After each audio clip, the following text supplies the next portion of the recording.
Well, it's something that many of us tend to put off, but decluttering can have some big benefits aside from the obvious. In today's Sunday check-in, Susan Elizabeth Littlefield gets some tips on how we can all start to declutter our lives. I really want to talk to you about a million things, but this morning I want to talk to you about decluttering, kind of in the physical sense, but also in the psychological sense.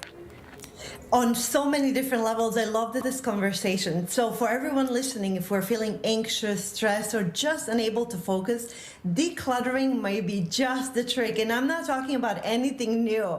If you look around you, clutter, mess, or just untidy areas can make us feel just kind of overwhelmed. And research shows that that single act of cleaning can have such an incredible effect on mental health and our physical health. So I'm here for it.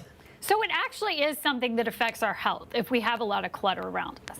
Absolutely, and primarily it shows in the mental health. It's people who with more clutter do manifest more depression, less focus, a lot more confusion, and less productivity. And what do we want more of? More happiness, more focus, more joy. So I think the spring is such a beautiful, for me, a season of rebirth. And if your 2022 goals have fallen asleep, you know, this would be just the time to declutter, that spring cleaning. And I believe the clear space is a clear mind. Okay, and it is definitely very important, but it's also easy to put something like that off. How do we get going, tangibly speaking, here on decluttering?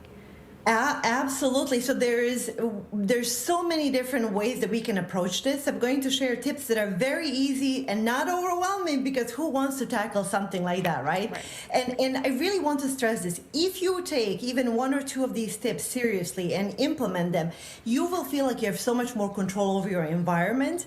You will sleep better, and you'll just feel more wonderful. So number one, most importantly, is that you have to start very, very small. So you pick, I don't know, a shelf, a bookshelf, a drawer, something that's not going to make you hyperventilate. And because we don't really like to do that, pair it with something that brings you joy. So light a candle or listen to a podcast or uplifting music. So that would be number one. And number two, this is again a very small tip. Ask yourself what needs to be decluttered first. So is it your office? Is it the bathroom? Is it the makeup drawer? Start with that, and then that will have that ripple effect on the rest of the house.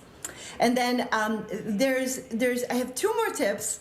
And I think that they have to do a little bit more with psychological effects, right? I don't know. Do you declutter, Susan Elizabeth? I started working on that about 2 years ago, and the little by little approach really seems to help me. It really seems to work. And again, there is this resurgence of decluttering and tidying up that is really, really popular because of all of those benefits. So one more thing that as we declutter, that we can really tackle is letting go of the past. That's the psychological effect. We can ask ourselves, what belongs in my life right now? And what do I want to focus on? And letting go of those things that we have kept on for maybe a little bit too long, right? And that brings such an incredible focus in our minds. And lastly, our digital world has become cluttered as well. So it's not just the physical areas, but there's all of the apps and the phone and the documents and inbox and all of those things. And there's a way to declutter those options as well. And I think that it will make us feel more in control. We will feel like we're on top of the world, and it'll give us more energy to tackle other things. And I do have a digital checklist for the things that we can organize in our lives, just for ideas. If you're really stuck and you say, I have no idea where to even start right there. All right. Well, you always have great advice. I appreciate that. And I think you're right. Spring is the perfect time to declutter. That's it. And if you'd like to see Jana's declutter checklist, we have a link on WCCO.com.